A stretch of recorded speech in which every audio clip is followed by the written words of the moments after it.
जय हिंद क्लास। मेरा नाम पुरुषोत्तम कुमार है और आज हम पढ़ेंगे कला। ठीक है, कला में हम क्या पढ़ेंगे? सिंघनपुर। क्या पढ़ेंगे?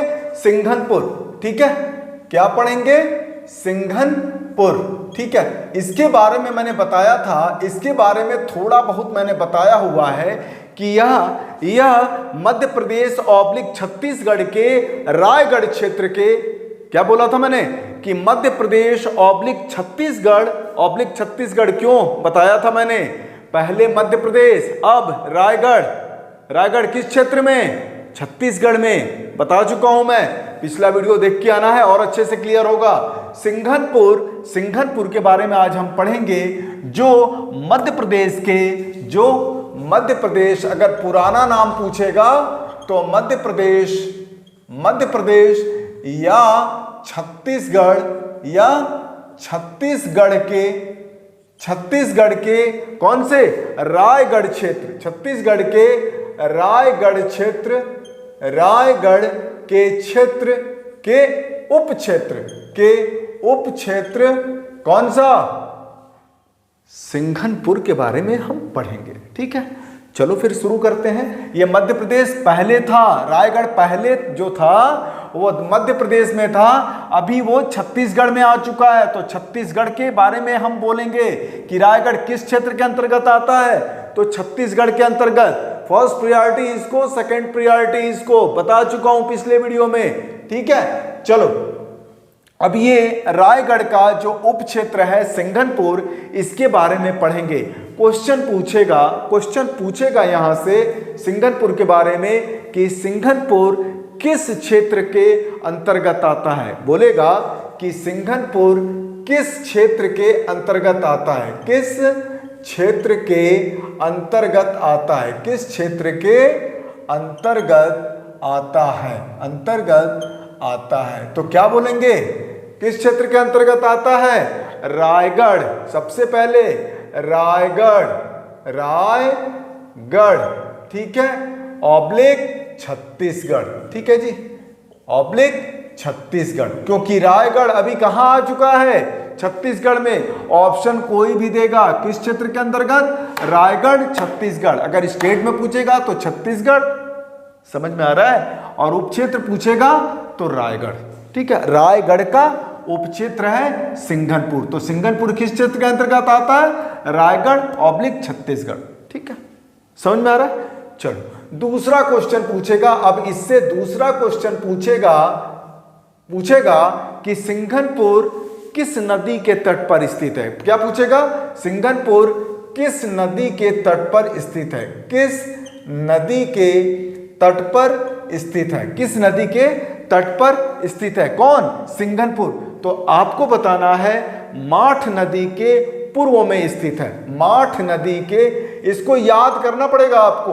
माठ नदी के पूर्व में स्थित है, के पूर्व में स्थित है। ठीक है जी, ये हो गया क्वेश्चन, इसका आंसर भी हो गया। माठ नदी के पूर्व में स्थित है। अब पूछेगा कि सिंघनपुर किस पर्वत श्रृंखला पर स्थित है? तीसरा क्वेश्चन पूछेगा, सिंघनपुर किस पर्वत श्रृंखला पर स्थित है? किस पर्वत श्रृंखला पर स्थित है? किस पर्वत श्रृंखला पर स्थित है? ठीक है, तो किस पर्वत श्रृंखला पर स्थित है? तो आपको याद करना होगा चावरथल। क्या बोलते हैं? चावरथल। क्या बोलते हैं जी? चावरथल पर्वत श्रृंखला पर स्थित है। चावरथल पर्वत श्रृंखला पर स्थित है। पर्वत श्रृंखला पर स्थित है। अब यहां पे एक डाउट हो जाता है आपको एक डाउट हो जाता है कि सर ये पर्वत श्रृंखला क्या होता है? क्वेश्चन अराइज होगा कि सर ये पर्वत, तो मैंने सुना है, ये पर्वत श्रृंखला क्या होता है? तो पर्वत श्रृंखला क्या होता है? पर्वत श्रृंखला या पर्वतमाला, ध्यान से सुनिएगा, ये पर्वत श्रृंखला या पर्वतमाला पहाड़ों की एक श्रृंखला होती है। पहाड़ों की एक श्रृंखला होती है जहां एक पर्वत, ध्यान से सुनिएगा, जहां एक पर्वत दूसरे से सटा रहता है, जहां से एक पर्वत एक पर्वत दूसरे से सटा रहता है और इन पर्वतों को, ध्यान सुनना, इन पर्वतों को कोई दर्रा या घाटी, कोई दर्रा या घाटी ही एक दूसरे से अलग करती है। अगर ये दो पर्वत रहा और ये पर्वत रहेगा, अगर इसको अलग करना होगा तो यहाँ पे एक घाटी होगी जो इसको अलग करेगी। समझ में आ रहा है? आपको समझाने के लिए मैंने बोला है ये पर्वत श्रृंखला क्या होता है, ठीक है। कौन इसको अलग करता है, कौन इसको अलग करता है? दर्रा या घाटी दूसरे पर्वत से अलग करती है। ये आएगा नहीं, लेकिन आपको एक बात बता रहा हूं कि इंडिया में मेन 7 पर्वत श्रृंखलाएं, कितने? 7 पर्वत श्रृंखलाएं स्थित है। अब आप पूछेंगे कि ठीक है सर, पर्वत श्रृंखला तो मुझे समझ गया, लेकिन पर्वत क्या होता है? पर्वत आपको जानकारी होगा, पर्वत वो होता है पृथ्वी पर प्राकृतिक रूप से, क्या मैंने बोला? पृथ्वी पर प्राकृतिक रूप से ऊंचा उठा हुआ हिस्सा क्या कहलाता है? पर्वत होता है। या और पर्वत श्रृंखला क्या होता है? बता दिया, ठीक है। दोनों में डाउट क्लियर हो गया। क्वेश्चन पूछेगा कि किस पर्वत श्रृंखला पर स्थित है, तो आप बोलेंगे चावरथल पर्वत श्रृंखला पर स्थित है, ठीक है। ये बता, ठीक है, क्लियर। अब मिटाता हूं, फिर कुछ और बताता हूं, ठीक है। चौथा क्वेश्चन क्या रहेगा कि सिंघनपुर में कितनी गुफाएं हैं? क्या पूछेगा? सिंघनपुर में कितनी गुफाएं हैं? क्या पूछेगा जी? सिंघनपुर में कितनी गुफाएं हैं? आपको याद करना है कितना? 50। कितना जी? 50। सिंघनपुर में 50 गुफाएं, कितना है? 50 गुफाएं हैं, ठीक है। ये याद कर लीजिएगा। अब ये पेपर में आया हुआ है, ये पेपर में आया हुआ क्वेश्चन है, पूछा है कि सिंघनपुर में कितनी गुफाएं हैं, बताना पड़ेगा आपको 50, ठीक है। अब एक कंट्रोवर्शियल क्वेश्चन मैं आपको सिखाता हूं। कंट्रोवर्शियल मैंने पहले बोला है, जिसमें थोड़ा सा भी कंट्रोवर्सी रहेगा वो मैं आपको बोल के बताऊंगा कि भाई ये कंट्रोवर्शियल क्वेश्चन है, फंसना नहीं है, ठीक है। और उसका आइडिया भी बताऊंगा कि टिक क्या करना है, ठीक है। ऑप्शन में टिक क्या करना है, ठीक है। चलो, क्वेश्चन रहेगा कि सिंघनपुर की खोज किसने की? सिंघनपुर की खोज किसने की?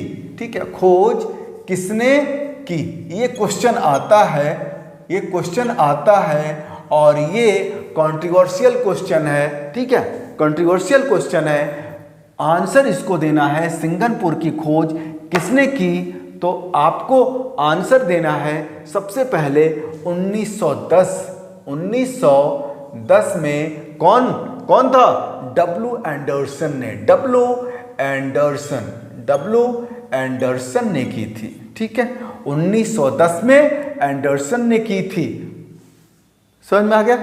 फर्स्ट प्रायोरिटी इसी को देंगे, फर्स्ट प्रायोरिटी इसी को देंगे, सबसे पहले टिक इसको लगाएंगे। अगर ये नहीं रहेगा, 1910 डब्ल्यू एंडरसन नहीं रहेंगे, तो ऑप्शन में आएगा 1913 और 1917। ये ए हो गया, ये बी हो गया। पहले ए में हम टिक करेंगे फर्स्ट प्रायोरिटी डब्ल्यू एंडरसन को। 1913 में किसने किया था? अमरनाथ दत्त ने। किसने? अमरनाथ दत्त जी ने किसका? सिंघनपुर की खोज की थी। अभी बताऊंगा इसकी स्टोरी, चिंता ना करो। 1913 अमरनाथ दत्त, 1917 पर्सी ब्राउन। कौन सा? पर्सी ब्राउन, ठीक है जी, पर्सी ब्राउन ने किया था। स्टोरी क्या है? देखो, फर्स्ट प्रायोरिटी सबसे पहले समझो कि एग्जाम में पैटर्न में आएगा तो क्या करना है। 1910 W Anderson, second priority Amarnath Dutt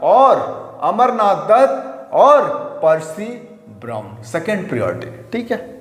अब स्टोरी, अब समझना क्या है, क्या है कि स्टोरी क्या है। ये दोनों ने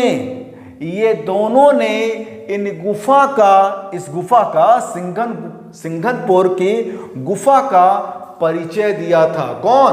ये अमरनाथ दत्त और पर्सी ब्राउन ने क्या किया था, इन गुफा चित्रों का परिचय दिया था, इन गुफा चित्रों का परिचय दिया था, गुफा चित्रों का परिचय दिया था। ठीक है जी, इतना क्लियर। एग्जाम में first priority W Anderson, second priority Amarnath Dutt और पर्सी ब्राउन एक साथ आएगा। याद कैसे करोगे, याद कैसे करोगे, मैंने ऐसे ही याद किया हुआ है। सिंघनपुर मतलब तिंघनपुर, सिंघनपुर मतलब तिंघनपुर, मतलब 3 लोग ने इसकी खोज किया। पहला डब्ल्यू एंडरसन 1910, 1913 कौन, अरे भाई अमरनाथ दत्त, 1917 पर्सी ब्राउन, याद कर लेना है। प्रायोरिटी किसको, डब्ल्यू एंडरसन को, सेकंड प्रायोरिटी अमरनाथ दत्त और पर्सी ब्राउन को। ये क्वेश्चन आता है और आया हुआ है, कंट्रोवर्शियल है, लेकिन फिर भी मैंने आपको टू द पॉइंट बता दिया। ठीक है जी, चलो अब नेक्स्ट चीज देखते हैं। अब इसको नेक्स्ट क्वेश्चन रहेगा अब आपके पास, नेक्स्ट क्वेश्चन ये रहेगा कि सिंघनपुर में अधिकतर चित्र किस रंग से बनाए गए हैं। क्या बोलेगा, सिंघनपुर में अधिकतर चित्र, सिंघनपुर में अधिकतर चित्र किस रंग से बनाए गए हैं। क्या बोलेगा, किस रंग से बनाए गए हैं, किस रंग से बनाए गए हैं। ठीक है, बनाए गए हैं। ठीक है, तो अगर ये क्वेश्चन पूछ दिया, आपको बताना है गेरू या रामरज से, गेरू या रामरज जैसे रंगों से। किससे, गेरू या रामरज, रामरज जैसे रंगों से। ठीक है, जैसे रंगों से। ठीक है, आपको ये आंसर बताना है। ठीक है, अब आप कहेंगे कि सर ये गेरू क्या होता है या रामरज क्या होता है। ध्यान से सुनिएगा, गेरू जो शहर वाले लड़के हैं उनको नहीं मालूम होगा, जो गांव वाले हैं उनको मालूम होगा। ठीक है जी, देखो अब मैं बता रहा हूं, गेरू वो होता है जो हल्की पीली जो चिकनी मिट्टी से बनी होती है। क्या होता है, हल्का पीला कलर का रंग होता है, और क्या होता है, जो चिकनी मिट्टी से बनी होती है। यह रंग शुद्ध और दर्शनीय होता है, यह रंग शुद्ध और दर्शनीय होता है। और सबसे बढ़िया वहां पे आपको देखने को मिल जाएगा, इसका प्रयोग सोने के आभूषण पर, सोने के जो आभूषण होते हैं उन पे ओप या चमक लगाने के लिए किया जाता है। किसका, गेरू या रामरज का, और यह रंगने के भी काम आता है। ठीक है, गेरू के बारे में मैंने आपको बता दिया, गेरू या रामरज। ठीक है, अब नेक्स्ट क्वेश्चन देखते हैं। नेक्स्ट क्वेश्चन थोड़ा टेक्निकल रहेगा, बताता हूं मैं आपको। बोलेगा कि क्षेपांकन पद्धति के चित्र। क्या बोलेगा, क्षेपांकन आपके लिए नया शब्द होगा, लेकिन अभी बता रहा हूं, क्लियर हो जाएगा। क्षेपांकन पद्धति के चित्र, क्षेपांकन पद्धति के क्षेपांकन पद्धति के चित्र सर्वाधिक कहां पर अंकित किए हैं, सर्वाधिक कहां पर अंकित किए गए हैं, सर्वाधिक कहां पर अंकित किए गए हैं, कहां पर अंकित किए गए हैं, अंकित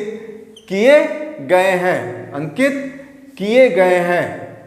ठीक है, तो जब ये चैप्टर पढ़ा रहा हूं तो आपको तो समझ में आ गया होगा, किए गए हैं। ठीक है, किए गए हैं।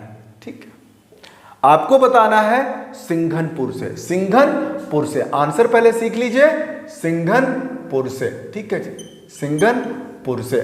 अब होता क्या है कि ये क्षेपांकन पद्धति क्या होती है, क्षेपांकन पद्धति क्या होती है, तो क्षेपांकन को इंग्लिश में बोलते हैं स्टेंसिल। क्या बोलते हैं, स्टेंसिल, STENCIL, स्टेंसिल क्षेपांकन पद्धति को बोलते हैं। इसके बारे में बताता हूं ताकि आपको क्लियर हो जाए। देखो होता क्या है कि लकड़ी चाहे प्लास्टिक, चाहे आजकल तो प्लास्टिक भी चलने लगा है ना, लकड़ी चाहे प्लास्टिक, कोई चीज का एक पतली सी शीट को ले लिया और उसके बाद उसमें क्या किया कि कलात्मक शेप में काटकर, जैसे मैंने ये गोला बनाया और इसको क्या किया, काट लिया, इसको काट लिया, ठीक है, इसको कलात्मक शेप में इसको काट लिया तो ये स्टेंसिल्स तैयार हो गया। अब इसको कहीं पे जाके इसको रखेंगे और इस पे कलर लगा देंगे तो क्या हो जाएगा, वो वहां पे छप जाएगा। तो ऐसी पद्धति के चित्र सर्वाधिक कहां पर अंकित किए गए हैं, तो सिंघनपुर से। कहां से, सिंघनपुर से, ठीक है। क्षेपांकन विधि चाहे स्टेंसिल पद्धति, थोड़ा टेक्निकल है, समझ जाइएगा, ठीक है। अरे रंगोली लगाते हैं ना, मिलता है ना पेपर पे और उसमें भर देते हैं और फिर निकाल देते हैं, वैसे टाइप वही स्टेंसिल पद्धति है, क्षेपांकन पद्धति, ठीक है जी। चलो अब नेक्स्ट क्वेश्चन तैयार करते हैं। नेक्स्ट क्वेश्चन रहेगा आपका, नेक्स्ट क्वेश्चन रहेगा कि सिंघनपुर की आकृतियों में क्या रहेगा, सिंघनपुर की आकृतियों में क्या रहेगा, सिंघनपुर की आकृतियों में क्या है, किस आलेखन का अधिक प्रयोग हुआ है। क्या बोलेगा, किस आलेखन का अधिक प्रयोग हुआ है, किस आलेखन का अधिक प्रयोग हुआ है, ठीक है। बहुत सिंपल है, ठीक है। अधिक प्रयोग हुआ है, ठीक है। तो अधिक प्रयोग किसका हुआ है, ज्यामितीय आलेखन का। किसका जी, ज्यामितीय आलेखन का। ज्यामितीय आलेखन मतलब आप समझ रहे हो मैं क्या कहना चाह रहा हूं, ज्यामितीय आलेखन का सबसे ज्यादा प्रयोग हुआ है। ज्यामितीय आलेखन वो होता है, ऐसे आलेखन जो ज्यामितीय आकारों से बनता है, जैसे वर्ग, ट्रायंगल, अरे त्रिभुज, ठीक है, गोला बना दिया, सर्किल बना दिया, ये सारा मतलब ज्यामितीय आकार का जितनी सारी चीजें हैं उससे आलेखन जो बनाया जाए वो क्या हो जाएगा, ज्यामितीय आलेखन हो जाएगा। ऐसी आकृतियां सिंघनपुर की आकृतियों में सबसे अधिक प्रयोग हुआ है। अगर ये क्वेश्चन पूछा, अगर आपसे क्वेश्चन पूछा कि सिंघनपुर की आकृतियों में किस आलेखन का अधिक प्रयोग हुआ है, आपको आंसर देना है ज्यामितीय आलेखन का, ठीक है जी। ज्यामितीय आलेखन का सबसे ज्यादा प्रयोग हुआ है, ठीक है। अब नेक्स्ट क्वेश्चन रिलीज करते हैं। नेक्स्ट क्वेश्चन जो रहेगा वो सबसे इंपॉर्टेंट है, सबसे ज्यादा क्वेश्चन इनके चित्रों से आता है, इनके शिला चित्रों से आता है। क्वेश्चन रहेगा कि सिंघनपुर से प्राप्त शिला चित्र कौन कौन से हैं। मैं एक जगह आपको लिखवा दे रहा हूं, जो इंपॉर्टेंट है उसको पहले से इंपॉर्टेंट है वो ऊपर, उसके बाद लास्ट में जो नीचे, जो कभी आता है कभी नहीं आता है, जो मोस्ट इंपॉर्टेंट है वो सारा चीज मैं आपको लिखवा रहा हूं कि सिंघनपुर से प्राप्त शिला चित्र कौन कौन से हैं। तो कौन कौन से हैं लिखिएगा, पहला लिखिएगा द्वार पर असंख्य कंगारू। क्या लिखेंगे, पहला द्वार पर, मतलब द्वार पर असंख्य कंगारू, ठीक है, कंगारू, ठीक है। अगर ये पहला रहेगा द्वार पर असंख्य कंगारू, इससे ऐसा भी क्वेश्चन आया हुआ है, टीजीटी में क्या आया है कि कंगारुओं का अंकन, इस पे क्वेश्चन ऐसे घुमा के दिया है कि कंगारुओं का अंकन किस गुफा से प्राप्त होता है। क्या लिखा है क्वेश्चन, कंगारुओं का अंकन किस गुफा से प्राप्त होता है, तो आपको बताना है सिंघनपुर से। क्या क्वेश्चन दिया है, कंगारुओं का अंकन, लिख लीजिएगा अपनी कॉपी में, कंगारुओं का अंकन लिख ही दे रहा हूं मैं, कंगारुओं का अंकन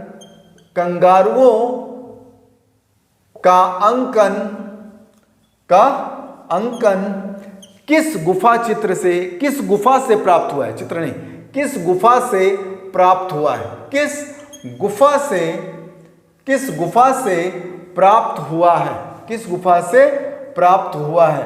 तो आपको बताना है, आपको क्या बताना है? सिंघनपुर से। किससे? सिंघनपुर से। ऐसे भी दे देगा, ऐसे भी दे देगा। दूसरा जो चित्र है, दूसरा जो चित्र मैं आपको बता रहा हूं, सुड़ उठाए हाथी। कैसे? सुड़ को उठाए हुए हाथी। लिख लीजिएगा इसको, सुड़ उठाए हाथी का शिलाचित्र यहां से प्राप्त हुआ है। कहां से? सिंघनपुर से। कहां से? सिंघनपुर से।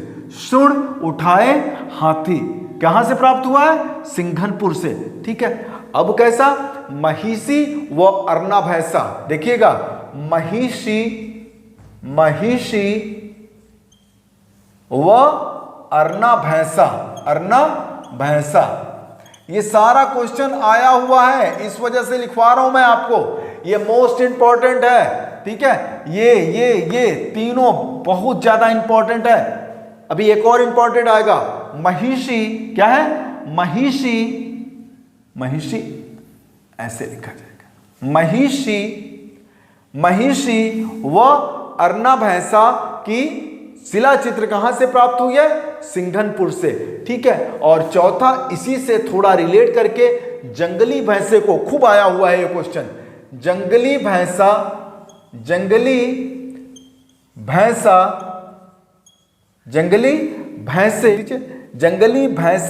को पकड़ते हुए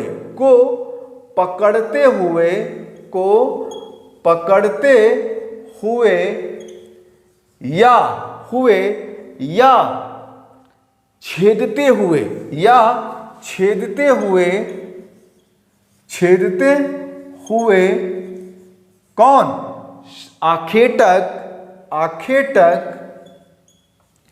आखेटक या कपी मानव।